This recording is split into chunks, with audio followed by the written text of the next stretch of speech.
Amaqembu abusa ngokubambisana kubalwa i-DA, Action SA, Freedom Front Plus kanye ne-ACDP acele ukuba kube nomhlangano ophuthumayo ukuze kube nesiphakamiso sokungabethembi ubuholi bukasomlomo womkhandlu. Kubeke nezinsolo zokuthi amanye amakhansela acikicele amanye amakhansela ngaphambi komhlangano namhlanje. I-ANC, EFF kanye ne-COPE bebephikisana lesiphakamiso.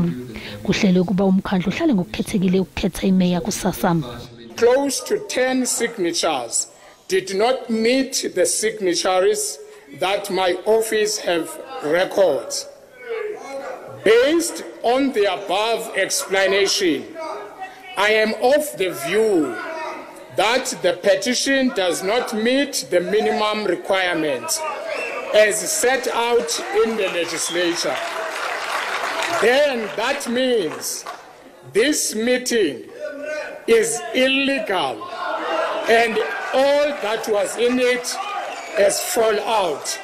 Then this meeting is adjourned. i-i-Tshwane iziphikisile izinsolo zokuthi kube nokukhwabanisa ukusayinda kwamakhansela uma efaka isiphakamiso sokungabethembi ubuholi bukasomlomo. The Speaker doesn't have a degree in this. The reality is that I was there. I watched every single councillor sign the petition.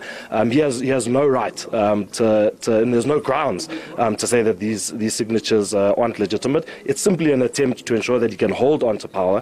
Lamaqembu ke athi afuna akhishwe esikhundleni uNdzwanana ngoba kuye owenza ukuthi lo mkhandlu ungabi nemeya emva kokuvumela ukuba umkhandlu ungahlali kabili esontweni.